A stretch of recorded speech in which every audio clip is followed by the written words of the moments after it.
Assalamualaikum warahmatullahi wabarakatuh. Perkenalkan, nama saya Salsabil Maharani, NPM C10 190 213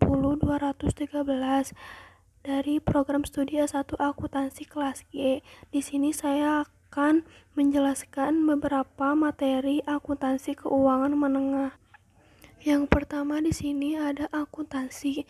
Definisi akuntansi sendiri yaitu adalah suatu proses mencatat, meringkas, mengklasifikasikan, mengolah, dan menyajikan data transaksi, serta berbagai aktivitas yang berhubungan dengan keuangan. Sehingga informasi tersebut dapat digunakan oleh seseorang yang ahli di bidangnya dan menjadi bahan untuk mengambil suatu keputusan. Ketika kita bicara tentang akuntansi, maka sudah pasti akan berhubungan dengan angka-angka dan perhitungan rumit sebagai untuk pencatatan transaksi. Namun, akuntansi memiliki banyak manfaat bagi pihak yang melakukannya karena dapat memberikan informasi kondisi keuangan, gambaran tingkat laba perusahaan, penentuan pajak, dan peraturan perusahaan, juga sebagainya. Selanjutnya di sini ada klasifikasi bidang akuntansi. Yang pertama yaitu akuntansi keuangan. Akuntansi keuangan ini melibatkan pencatatan dan mengklasifikasikan transaksi bisnis, juga menyiapkan dan menyajikan laporan keuangan untuk digunakan oleh pengguna internal dan eksternal. Yang kedua yaitu akuntansi manajemen. Akuntansi manajemen berfokus pada penyediaan informasi untuk digunakan oleh pengguna internal di masa mendatang. Hal ini berbeda dengan akuntansi keuangan. Cabang ini berkaitan dengan kebutuhan manajemen dan tidak ada kaitannya dengan standar akuntansi yang digunakan secara umum. Yang ketiga ada akuntansi biaya. Kadang-kadang akuntansi biaya ini dianggap sebagai bagian dari akuntansi manajemen. Namun, akuntansi biaya mengacu pada rekaman, presentasi, dan analisis biaya produksi. Akuntansi biaya sangat berguna dalam bisnis manufaktur karena mereka memiliki proses biaya yang paling rumit. Lalu yang keempat ada akuntansi pemeriksaan. Akuntansi pemeriksaan ini dibagi menjadi dua jenis yaitu audit eksternal dan audit internal. Audit eksternal mengacu pada pemeriksaan laporan keuangan oleh pihak independen dengan tujuan untuk menyatakan pendapat mengenai kewajaran penyajian dan keputusan terhadap prinsip standar akuntansi keuangan umum yang berlaku. Sedangkan audit internal berfokus pada evaluasi kecukupan struktur pengendalian internal perusahaan dengan menguji segregasi tugas, kebijakan, dan prosedur. Audit eksternal mengacu pada pemeriksaan laporan keuangan dan pihak independen dengan tujuan untuk menyatakan pendapat mengenai kewajaran penyajian dan kepatuhan terhadap prinsip standar akuntansi keuangan umum yang berlaku. Sedangkan audit internal berfokus pada evaluasi kecukupan struktur pengendalian internal perusahaan dengan menguji segregasi tugas, kebijakan, dan prosedur, tingkat otorisasi, dan kontrol lain yang dilaksanakan oleh manajemen. Yang kelima ada akuntansi pajak. Akuntansi pajak berguna untuk membantu klien mengikuti aturan yang ditetapkan oleh otoritas pajak. Hal ini termasuk perhitungan pajak dan persiapan pengembangan pajak. Yang keenam ada akuntansi pemerintahan.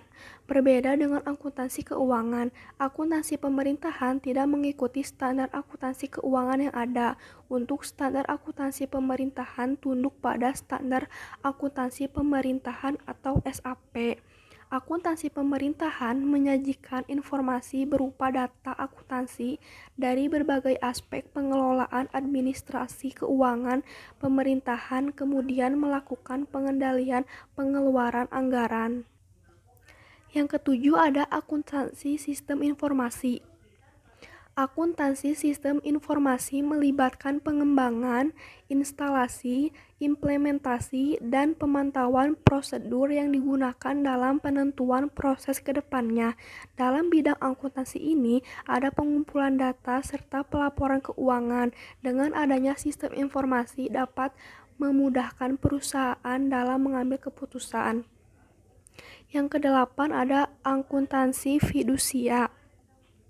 Akuntansi fidusia mencakup penanganan aset yang dikelola oleh orang yang telah ditunjuk dan berhak atas pengelolaan properti atau untuk kepentingan orang lain. Contoh pengguna akuntansi fidusia adalah kurator yang menangani kepalitan suatu badan usaha. Di Indonesia, bidang akuntansi ini masih belum banyak diketahui. Yang kesembilan ada akuntansi syariah. Bidang akuntansi syariah ialah proses akuntansi yang berdasarkan pada prinsip-prinsip syariah, baik dalam siklus akuntansinya maupun pencatatannya. Biasanya, bank-bank syariah yang menerapkan akuntansi syariah, sifat transaksi mereka juga berbeda dari bank konvensional. Lalu yang terakhir ada akuntansi forensik. Akuntansi forensik adalah bidang akuntansi yang dipadu dengan kemampuan investigatif untuk memecahkan suatu masalah atau sengketa keuangan atau dugaan fraud yang pada akhirnya akan diputuskan oleh pengadilan atau arbitrase. Lalu poin C ada fungsi akuntansi. Fungsi akuntansi yang utama adalah sebagai media informasi, khususnya informasi keuangan suatu organisasi atau perusahaan, di mana kita dapat mengetahui kondisi ekonomi suatu organisasi ataupun badan usaha, serta mengetahui perubahan yang terjadi dalam organisasi tersebut. Poin D ada siklus akuntansi. Siklus akuntansi merupakan proses penyusunan suatu laporan keuangan yang dapat dipertanggungjawabkan dan serta diterima secara umum. Prinsip-prinsip dan kaidah akuntansi, prosedur-prosedur, metode-metode, serta teknik dari segala sesuatu yang dicakup dalam ruang lingkup akuntansi dalam suatu periode tertentu. Langkah pertama dalam siklus akuntansi adalah mengidentifikasi transaksi. Akuntan harus mengidentifikasi transaksi sehingga dapat dicatat dengan benar. Lalu yang kedua ada analisis transaksi. Setelah mengidentifikasi transaksi, akuntan harus menentukan pengaruhnya terhadap posisi keuangan untuk memudahkan Anda dapat menggunakan persamaan matematis. Lalu yang ketiga ada pencatatan transaksi pada jurnal. Setelah informasi transaksi dianalisis, kemudian dicatat secara runtut di buku jurnal. Lalu yang keempat ada posting buku besar. Langkah selanjutnya yaitu memposting transaksi yang sudah dicatat dalam jurnal ke dalam buku besar. Lalu yang kelima ada penyusunan neraca saldo. Neraca saldo adalah daftar saldo rekening-rekening buku besar pada periode tertentu. Yang kelima ada penyusunan neraca saldo. Cara menyusun neraca saldo sangat mudah. Kita hanya perlu memindahkan saldo yang ada di buku besar ke dalam neraca saldo untuk disatukan. Yang keenam ada penyusunan jurnal penyesuaian. Jika pada akhir periode akuntansi terdapat transaksi yang belum dicatat atau ada transaksi yang salah atau perlu disesuaikan, maka dicatat dalam jurnal penyesuaian. Yang ketujuh ada penyusunan neraca saldo setelah penyusunan. Pada tahap ini, kita hanya perlu menyusun neraca saldo kedua dengan cara memindahkan saldo yang telah disesuaikan pada buku besar ke dalam neraca saldo yang baru. Lalu ada penyusunan laporan keuangan. Berdasarkan informasi pada neraca saldo setelah penyesuaian, tahap selanjutnya yaitu menyusun laporan keuangan. Laporan keuangan yang disusun seperti ada laporan laba rugi, laporan perubahan modal, laporan neraca, lalu laporan arus kas. Lalu selanjutnya ada penyusunan jurnal penutup. Setelah membuat laporan keuangan, akuntan harus membuat jurnal penutup. Jurnal penutup hanya dibuat pada akhir periode akuntansi saja. Rekening yang ditutup hanya rekening nominal atau rekening laba rugi. Lalu yang ke-10 ada penyusunan neraca saldo setelah penutupan. Pada langkah ini, akuntan menyusun neraca saldo setelah penutupan. Neraca saldo ini adalah daftar saldo rekening-rekening buku besar setelah dibuatnya jurnal penutup. Lalu yang terakhir ada penyusunan jurnal pembalik. Tujuan jurnal pembalik adalah menyederhanakan prosedur pencatatan transaksi-transaksi tertentu yang terjadi secara repetitif pada periode berikutnya. Yang kedua ada laporan keuangan. Poin A ada jenis-jenis laporan keuangan. Pada laporan neraca ada 3 komponen. Yang pertama yaitu aset. Aset atau aktiva sering disebut juga sebagai harta. Aset merupakan sumber ekonomi yang dapat memberikan manfaat usaha pada masa yang akan mendatang serta berada dalam saldo normal debit. Lalu yang kedua ada kewajiban atau liabilitas. Kewajiban atau hutang merupakan pembayaran yang ditunda hingga periode tertentu berdasarkan kesepakatan kepada pihak lain. Lalu yang terakhir ada ekuitas. Ekuitas atau modal merupakan kekayaan yang dimiliki oleh suatu perusahaan. Modal ini berfungsi sebagai sumber keuangan utama sebelum perusahaan memperoleh pendapatan serta laba dari laba produk atau jasa yang dihasilkan. Lalu ada laporan laba rugi. Dalam laporan laba rugi ini terdapat 4 komponen. Yang pertama yaitu pendapatan. Pendapatan adalah jumlah uang kas yang sebenarnya diterima perusahaan selama periode tertentu melalui aktivitas penjualan barang atau jasa, disebut sebagai pendapatan perusahaan. Lalu yang kedua ada pengeluaran biaya. Arus keluar uang yang digunakan untuk memproduksi barang, memberikan layanan, atau melakukan aktivitas lain terkait operasional bisnis adalah pengeluaran perusahaan. Lalu yang ketiga, ada keuntungan di luar aktivitas operasional bisnis atau gain. Gain adalah peningkatan ekuitas melalui transaksi periferal atau insidental oleh perusahaan selain dari pendapatan top line atau investasi oleh pemilik atau pemegang saham. Lalu yang terakhir ada kerugian di luar aktivitas operasional bisnis atau loss. Loss adalah penurunan ekuitas melalui transaksi periferal atau insidental yang dilakukan oleh perusahaan selain dari pengeluaran atau biaya dan distribusi kepada pemilik atau dividen. Selanjutnya ada laporan arus kas. Di dalam laporan arus kas terdapat 3 komponen, yaitu yang pertama ada arus kas dari aktivitas operasi. Kegiatan operasional bisnis tentu menyentuh hal-hal seperti kegiatan produksi, penjualan, pengiriman produk, dan pengumpulan pembayaran dari pelanggan. Lalu yang kedua ada arus kas dari aktivitas investasi. Pada pos ini arus kas masuk maupun keluar yang terkait dengan investasi adalah seperti pembelian dan penjualan aset tetap, instrumen utang dan ekuitas di pasar modal, dan item terkait lainnya. Lalu yang terakhir ada arus kas dari aktivitas pendanaan. Di pos ini akan menampilkan kegiatan yang membantu perusahaan dalam meningkatkan modal dan membayar return investor. Arus kas pada pos ini terdiri dari pembayaran dividen tunai, penerimaan kas dari penerbitan saham atau obligasi, pelunasan obligasi, dan lainnya. Arus kas dari aktivitas pendanaan menunjukkan kekuatan finansial perusahaan. Poin B adalah laporan neraca. Laporan neraca adalah salah satu bagian dari komponen utama laporan keuangan yang krusial. Laporan neraca menggambarkan kekuatan dan kesehatan finansial suatu bisnis. Secara teknis, laporan neraca menunjukkan satu sisi berupa aset-aset yang dimiliki dan digunakan oleh bisnis, dan sisi lainnya berupa sumber daya untuk mendanai kepemilikan aset tersebut. Lalu ada manfaat dari laporan neraca. Yang pertama sebagai alat menganalisis finansial. Jadi di sini apabila jika dalam pelaksanaannya ada perubahan, kita bisa menganalisis finansial. Lalu yang kedua untuk melakukan analisis kualitas. Mengapa perlu? Karena agar perusahaan dapat memiliki gambaran dari aset likuid yang dimilikinya. Lalu yang terakhir sebagai sarana membaca kemampuan perusahaan untuk melunasi hutang hutang jangka pendek.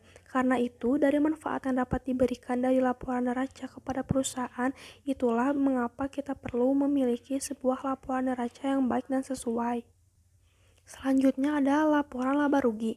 Laporan laba rugi adalah bagian dari laporan keuangan suatu perusahaan yang dihasilkan pada suatu periode akuntansi yang menjabarkan unsur-unsur pendapatan dan beban perusahaan sehingga menghasilkan suatu laba atau rugi bersih. Manfaat dari laporan laba rugi yang pertama yaitu mengevaluasi kinerja perusahaan.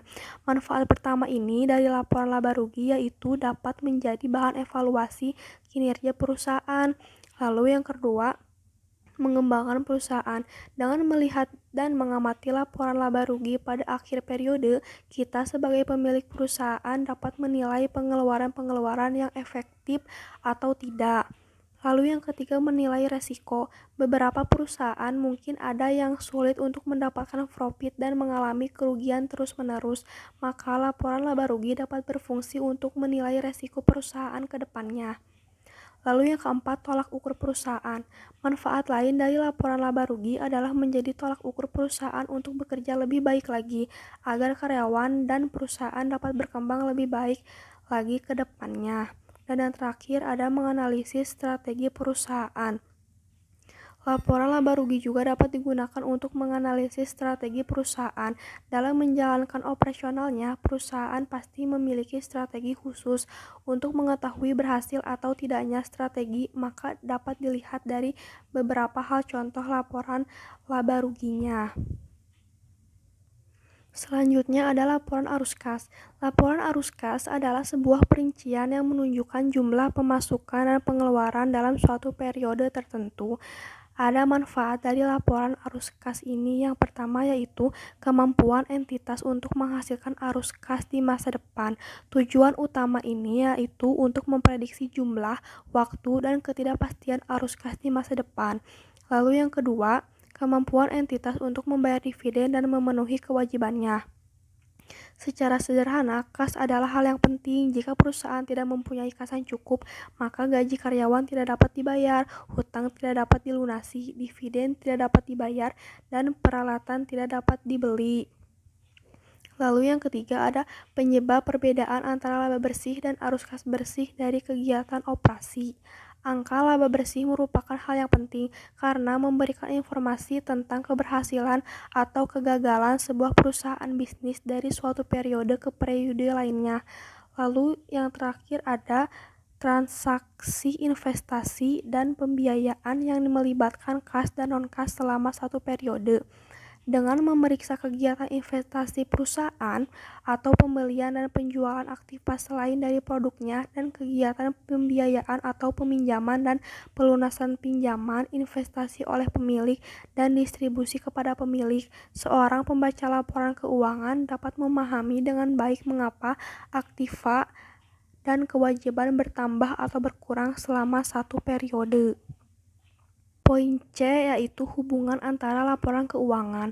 Meski berbeda, namun kesemua laporan keuangan tersebut saling berkaitan satu sama lain yang komponennya tidak bisa dipisahkan. Terdapat 5 hubungan di antara ketiga laporan tersebut yang meliputi 1. Pendapatan dan biaya. Komponen pendapatan dan biaya yang disajikan dalam laporan laba rugi dapat mengakibatkan adanya perubahan dalam aktiva dan kewajiban dalam laporan neraca. Kedua hal tersebut saling mempengaruhi satu sama lain. Yang kedua, saldo akhir kas. Komponen saldo akhir kas yang terdapat pada laporan arus kas harus sesuai dengan uang tunai atau uang kas yang ada di dalam neraca. Yang ketiga, arus kas dari aktivitas operasi. Komponen arus kas dalam laporan arus kas mencerminkan efek kas dari transaksi-transaksi yang termasuk dalam penentuan laba bersih. Lalu yang keempat ada investasi. Komponen aktivitas investasi pada laporan arus kas mencerminkan arus kas baik positif maupun negatif dari perubahan aset yang termasuk dalam neraca.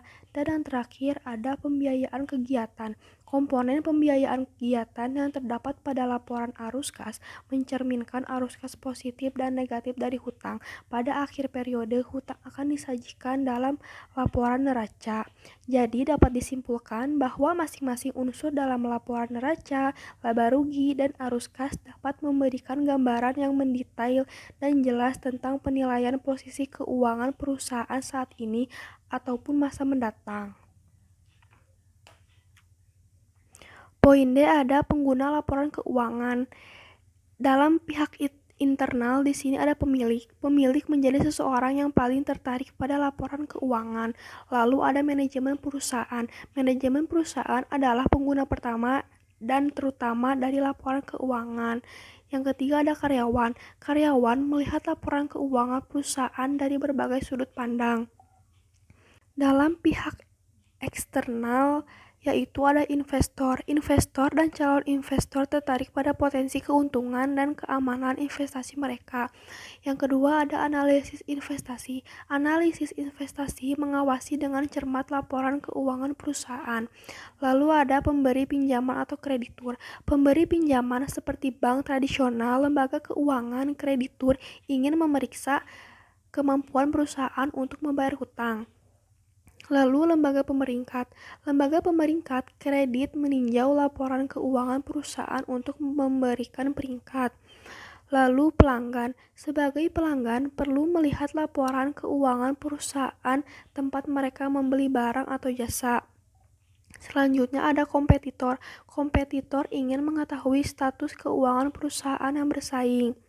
Selanjutnya pemasok, seperti pelanggan, ia ingin berurusan dengan perusahaan yang memiliki kesehatan keuangan yang baik. Lalu otoritas pajak dan pemerintah, instansi pemerintah yang memantau dan mengurus perpajakan tertarik pada kisah keuangan suatu bisnis. Selanjutnya serikat pekerja. Serikat pekerja membutuhkan laporan keuangan untuk mengevaluasi kemampuan bisnis. Dan yang terakhir yaitu masyarakat umum, siapapun di luar perusahaan seperti peneliti, siswa, analisis, dan lainnya. Poin E ada perbedaan laporan keuangan di perusahaan jasa dan perusahaan dagang. Yang pertama yaitu perbedaan persediaan. Ada beberapa perbedaan yang akan membedakan kedua jenis laporan ini. Salah satunya adalah tentang jenis persediaan. Di antara perusahaan jasa dan dagang, di mana perusahaan dagang akan memerlukan jenis persediaan yang sudah terbentuk dalam bentuk jadi yang nantinya akan dijual kembali oleh pihak perusahaan. Lalu yang kedua, perbedaan jenis layanan. Antara perusahaan dagang dan jasa sama-sama akan melayani masyarakat. Namun bedanya adalah salah satu dari keduanya, yakni perusahaan jasa hanya akan memberikan fasilitas jasa yang diperlukan oleh masyarakat setempat dan nantinya akan dikembangkan dengan baik. Sedangkan perusahaan dagang akan menyediakan statistik barang yang diperlukan yang sebelumnya telah diolah dan perusahaan manufaktur. Lalu yang ketiga, wujud barang. Berbeda dengan perusahaan jasa, perusahaan dagang memang memiliki barang-barang yang akan dipasarkan dengan memperoleh tujuan untung, dan barang-barang tersebut sudah jelas memiliki wujud atau nyata bentuknya. Sedangkan perusahaan jasa tidak memiliki wujud barang, hanya berupa layanan yang bisa dirasakan bukan dilihat secara fisik. Lalu yang terakhir ada persediaan dan penjualan. Seperti yang sudah dibahas tadi, bahwasanya perusahaan jasa tidak memiliki barang yang konkret, jadi persediaan hanya berupa servis atau layanan jasa yang akan diberikan untuk mendapatkan keuntungan, sedangkan perusahaan dagang akan menyediakan masalah persediaan dan penjualan barang yang mereka miliki seperti ciri-ciri entitas jasa keuangan. Poin F ada perhitungan harga pokok penjualan dalam perusahaan dagang. Yang pertama ada menghitung penjualan bersih. Penjualan bersih sama dengan penjualan dikurang retur penjualan ditambah potongan penjualan. Lalu yang kedua ada menghitung pembelian bersih. Pembelian bersih sama dengan pembelian ditambah ongkos angkut pembelian dikurang retur pembelian ditambah potongan pembelian. Lalu yang ketiga ada menghitung persediaan barang. Persediaan barang sama dengan persediaan awal ditambah pembelian bersih. Dan yang terakhir menghitung harga pokok penjualan. Harga pokok penjualan sama dengan persediaan barang dikurangi persediaan akhir. Materi 3 ada standar akuntansi. Poin A, jenis-jenis standar akuntansi yang ada di Indonesia yaitu yang pertama PSAK IFRS. Pernyataan Standar Akuntansi Keuangan Internasional Financial Reporting Standard. Lalu yang kedua ada SAK etap, standar akuntansi keuangan entitas tanpa akuntabilitas publik. Yang ketiga ada SAS, standar akuntansi keuangan syariah. Yang keempat ada SAP, standar akuntansi pemerintah. Dan yang kelima ada SAK EMKM, standar akuntansi keuangan entitas mikro kecil menengah. Poin B. Pengguna instansi setiap standar akuntansi di Indonesia. Yang pertama, PSAK IFRS. Jenis PSAK IFRS digunakan untuk badan atau bisnis yang memiliki akuntabilitas publik. Yang kedua, SAK etap. SAK etap digunakan untuk entitas yang akuntabilitas publiknya tidak signifikan. Lalu yang ketiga ada SAK syariah. Jenis PSAK syariah digunakan untuk lembaga-lembaga kebijakan syariah. Dan yang keempat, SAK MKM. SAK EMKM digunakan untuk entitas mikro kecil yang menengah. Lalu yang terakhir ada SAP. SAP ini digunakan untuk instabilasi kepemerintahan baik pusat ataupun daerah. Poin ketiga ada standar akuntansi keuangan dalam lingkup nasional dan internasional. SAK nasional. PSAK IFRS Pernyataan Standar Akuntansi Keuangan International Financial Report Standard merupakan standar akuntansi yang digunakan Indonesia oleh badan usaha yang memiliki jenis akuntabilitas publik. Dan SAK internasional GAAP Generally Accepted Accounting Principle merupakan kerangka kerja standar pedoman akuntansi keuangan oleh sebuah yudikasi tertentu. IFRS merupakan standar pelaporan keuangan internasional. Poin D ada perbedaan laporan keuangan berdasarkan SAK dan IFRS. Yang pertama dari sumbernya, lalu yang kedua dari neraca, dan yang ketiga dari laporan kinerja keuangan. Yang keempat laporan laba rugi, yang kelima laporan arus kas, yang keenam pos luar biasa, yang ketujuh penyajian keuntungan dan kerugian yang diakui atau pendapatan komprehensif lainnya, yang kedelapan hasil presentasi perusahaan asosiasi, lalu yang terakhir dari pengungkapan signifikan tentang asosiasi. Di sini ada poin E perbedaan SAK dan PSAK. SAK, standar akuntansi keuangan, adalah standar praktik akuntansi yang digunakan di Indonesia yang disusun dan diterbitkan oleh Dewan Standar Akuntansi Indonesia atau DSAK yang dibentuk oleh Ikatan Akuntansi Indonesia atau IAI.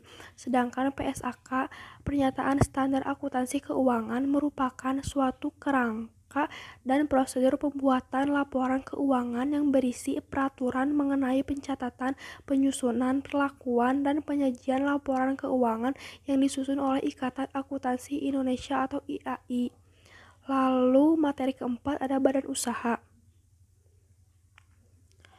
Yang poin A yaitu ada perseroan terbatas. Perseroan terbatas atau PT adalah suatu bentuk badan usaha berbadan hukum yang mana modal usahanya itu terdiri atas saham-saham yang dipegang para pemilik. Lalu yang ke poin B ada persekutuan. Persekutuan adalah suatu gabungan atau asosiasi dari dua individu atau lebih untuk memiliki dan menyelenggarakan suatu usaha secara bersama dengan tujuan untuk memperoleh laba. Poin yang C yaitu perseorangan. Perseorangan adalah suatu perusahaan atau bentuk bisnis yang paling sederhana yang dimiliki oleh pemilik tunggal, sedangkan pengusaha perseorangan adalah pemilik dari suatu perusahaan perseorangan yang memiliki kendali penuh atas bisnis tersebut. Lalu poin materi kelima ada periode pelaporan keuangan. Pada poin A ada periode kalender. Periode kalender adalah struktur kalender biasa selama 12 bulan berturut-turut dimulai dari 1 Januari dan berakhir pada 31 Desember. Poin B ada periode fiskal. Tahun fiskal atau tahun keuangan, kadang-kadang tahun anggaran, adalah periode yang digunakan oleh pemerintah untuk tujuan akuntansi dan anggaran. Lalu poin C ada periode interim. Periode interim adalah suatu periode pelaporan keuangan yang lebih pendek daripada 1 tahun buku penuh. Dan yang terakhir ada periode tahunan. Periode tahunan adalah ringkasan keuangan dari aktivitas perusahaan dalam periode 1 tahun. Lalu materi 6 ada aset tetap dan aset tidak tetap. Aset tetap adalah properti atau peralatan yang dimiliki dan digunakan perusahaan dalam operasinya untuk menghasilkan pendapatan, sedangkan aset tidak tetap adalah kekayaan perusahaan yang mudah untuk diubah menjadi uang tunai. Jenis aset ini dapat diukur secara pasti dengan satuan nilai mata uang. Poin B yaitu kewajiban jangka pendek dan jangka panjang. Kewajiban jangka panjang umumnya timbul apabila perusahaan membutuhkan tambahan dana. Kewajiban jangka panjang adalah utang-utang yang jatuh temponya lebih dari 1 tahun dan dilunasi dari sumber-sumber ekonomi lain yang bukan dari aktiva lancar. Sedangkan kewajiban jangka pendek merupakan kewajiban yang diharapkan akan dilunasi dalam 1 tahun atau 1 siklus operasi normal perusahaan yang lebih lama.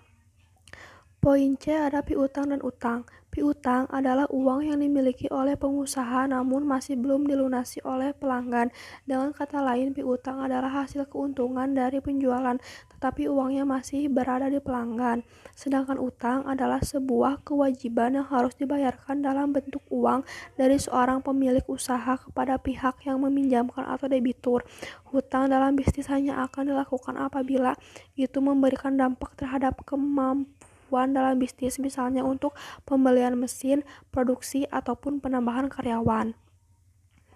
Poin D yaitu dividen dan pendapatan dividen. Dividen adalah pembagian laba perusahaan kepada pemegang saham berdasarkan banyaknya jumlah saham yang dimiliki, sedangkan pendapatan dividen yaitu distribusi laba kepada pemegang saham yang mungkin dalam bentuk uang tunai, saham, atau properti. Lalu poin ada pendapatan dan pendapatan diterima di muka. Pendapatan adalah sejumlah dana, piutang, aset, dan sebagainya yang diterima oleh pihak yang memberikan barang atau jasa. Sedangkan pendapatan diterima di muka adalah penerimaan yang dimaksudkan belum dapat diakui sebagai pendapatan karena belum terjadinya penyerahan barang atau jasa baik secara sebagian atau penuh. Pendapatan adalah pos di laporan laba rugi, sedangkan pendapatan diterima di muka merupakan pos di neraca yaitu hutang. Di poin F ada aset berwujud dan aset tidak berwujud. Aset berwujud adalah aset yang memiliki wujud atau bentuk secara fisik yang dimanfaatkan dan digunakan oleh perusahaan untuk kegiatan produksi barang dan jasa. Sedangkan aset tidak berwujud yaitu aktiva yang tidak nampak atau tidak terlihat secara fisik tetapi memiliki nilai dan manfaat bagi perusahaan. Lalu di poin G ada depresiasi, depresi, dan amortisasi.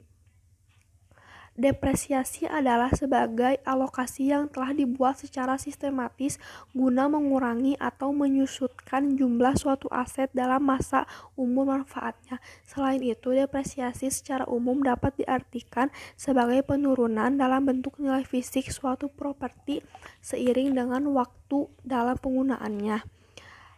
Sedangkan depresi yaitu berkurangnya harga perolehan atau cost atau nilai sumber-sumber alam seperti tambang dan hutan kayu.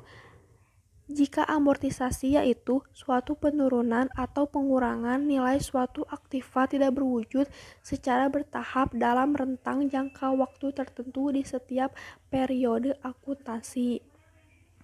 Lalu poin H ada inventory, supplies, dan equipment.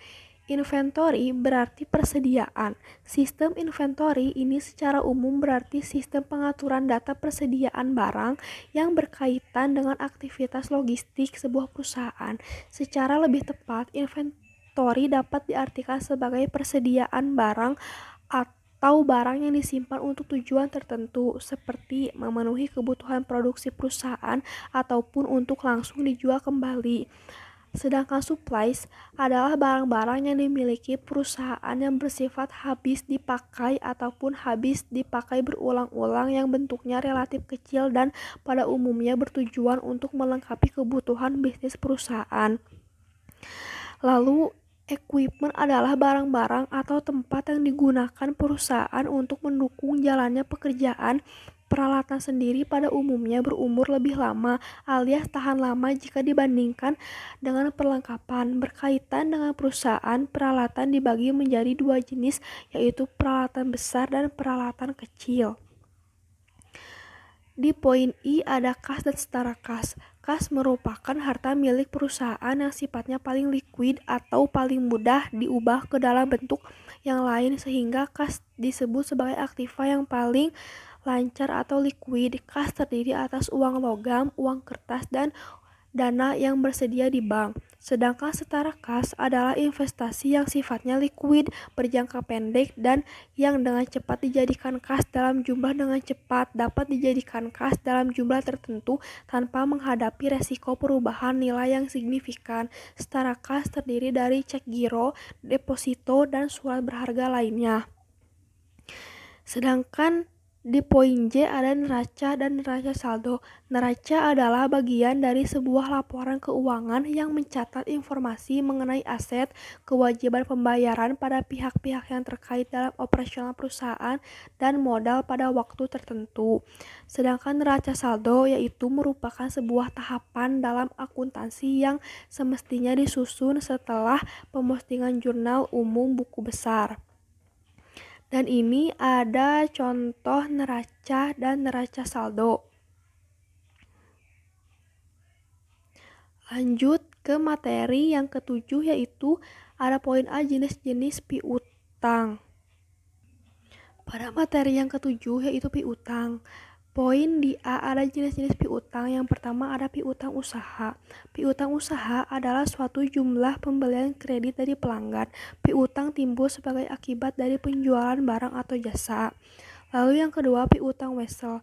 Wesel tagih adalah surat formal yang diterbitkan sebagai bentuk pengukuran utang. Wesel tagih biasanya memiliki waktu tagih antara 60 sampai 90 hari atau lebih lama serta mewajibkan pihak yang berutang untuk membayar bunga. Dan yang terakhir yaitu piutang lain-lain. Piutang lain-lain mencakup selain piutang dagang, contohnya piutang bunga, piutang gaji, uang muka karyawan, dan restitusi pajak. Di poin B ada akun receivable dan notes receivable. Akun receivable ini adalah kebalikan dari account payable. Dengan kata lain, account receivable merupakan catatan transaksi yang menjadi dasar kita menerima uang, sedangkan notes receivable adalah piutang perusahaan kepada pihak lain yang dinyatakan dalam suatu perjanjian khusus seperti yang diatur oleh peraturan hukum sehingga memungkinkan untuk diperjualbelikan. Lalu di poin C ada penyisihan piutang tak tertagih. Penyisihan piutang tak tertagih adalah cadangan yang harus dibentuk sebesar presentasi tertentu dari akun piutang berdasarkan penggolongan kualitas piutang. Lalu di poin B ada rumus untuk menghitung bunga dari notes receivable yaitu bunga sama dengan jumlah pokok dikali suku atau tingkat bunga tahunan dikali jangka waktu. Di poin E ini yaitu ada jurnal penjualan secara kredit. Di sini bisa disimpulkan bahwa perusahaan dapat menjual barang secara kredit. Penjual mencatat penjualan sebagai debit pada piutang usaha atau piutang dagang dan kredit pada penjualan.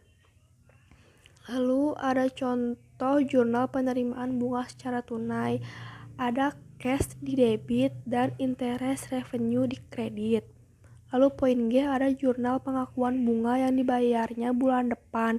Di debit ada beban bunga dan di kredit ada bunga yang masih harus dibayar.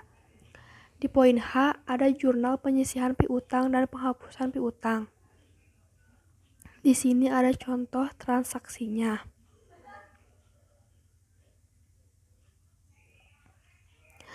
Lalu penyisihan dan penghapusan piutang tak tertagih adalah suatu kerugian yang timbul karena adanya piutang yang tak tertagih oleh perusahaan.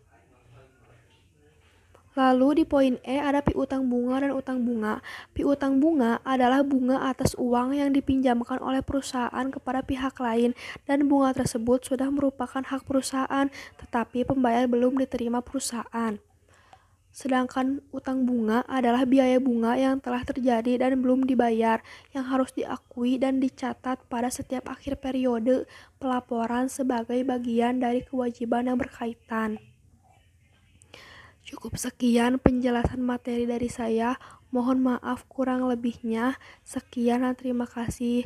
Billahi taufik wal hidayah. Wassalamualaikum warahmatullahi wabarakatuh.